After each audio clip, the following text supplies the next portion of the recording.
people should know this is a bit of a replay of a speech that I did in Brisbane. I can't remember. I think Colin decided to leave before I gave it. I didn't regard it as a sort of absolutely a boycott. But I did take a copy of it. he did take a copy of it, and so anyway, and so I'm going to apologise if there's a little bit of ad libbing because there's a bit of contextual change as a result of being involved in here rather than there, and I haven't done a rewrite. The analysis started with quite a lot of discussion about the phenomenon of post-truth, and one of the analyses indicated that facts and truth are endangered in today's political arena. A book the quotation comes from draws on many examples and arguments from unfolding events in the United States, but stresses that the dangers to democracy and discourse are not restricted to particular individuals or particular countries.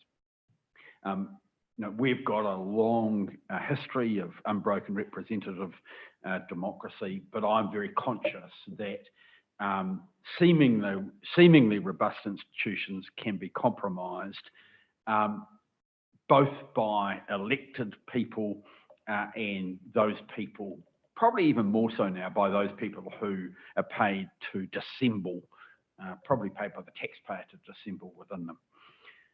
So distrust of politicians and suspicion of politicians is not foreign to New Zealand, and there's always a risk that the Parliament can be collateral damage in any war on truth. So, what do we do? What can a Parliament do? What can an independent and neutral organisation do to resist fakery and contest unpalatable ideas and misperceptions? In my view, the only way of doing it is by being proactive, being outward-looking, and being receptive to people, and being clear in the way that we communicate.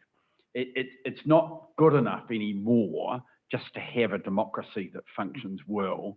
I think we have a duty to communicate how and where our democracies function well, and to assert what's appropriate and what is desirable in this so-called post-truth world. And so what I did focus on, and it was sort of news to many of the people in Australia, is some of the things that we do from here. The key source of public information about a parliament is the website, 2016, well regarded for its look and feel, and was a nominee in the 2017 Government and Civil Innovation category of the International Webby Awards. Yeah, it's working much better than I did in Brisbane. And previous to that, and it's not that long ago, we considered the website to be mainly sort of like an archive. It was a repository for information for experts. But now we recognise better how it can be used to inform, to educate, and to engage. Now, the carousel on the homepage is in particular used to draw people's attention to significant upcoming debates, recently presented reports or bills that are open.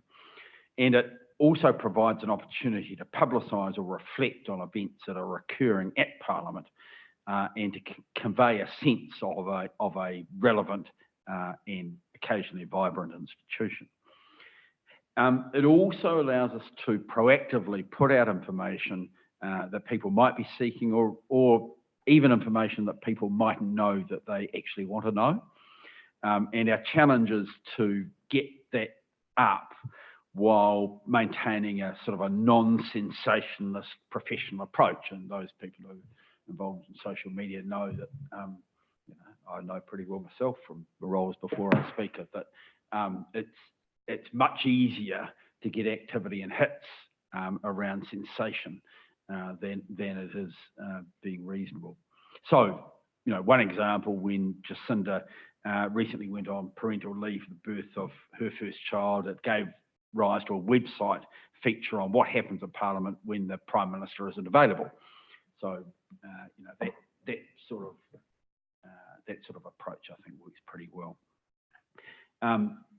Gail Smith, who's the CEO of the worldwide advocacy group, the One Campaign, has written that citizens cannot trust what they cannot see. And there's lots of, I think, dimensions to that assertion, including the transparency of the democratic processes, activities of elected representatives, and the openness of the state machinery. One significant change that's developed recently in New Zealand in this respect has been the implementation of the live streaming of select committee hearings. And as may or may not be obvious, that's something that we're doing now. We're fortunate in a small country. Our select committees are already accessible to the public, and we expect that live streaming will make them more so and hopefully promote alternative perceptions of how Parliament operates beyond what is really a sort of a heightened reality of the question time. So the hearings are streamed via the Facebook pages of the committees. Each committee has an individual page. And I've found it really heartening to see that dialogues are occurring, both in real time and after the event, with what submitters have had to say. So the Parliament has been facilitating conversations by offering the streaming service, moderating comments, and that's something that is important. And while we're still, you know, feeling our way a bit, the initiative is in its infancy, it is exciting to see where it will lead. It, I think, has the potential of having an added bonus. It might change how MPs participate in select committee hearings as well. In fact,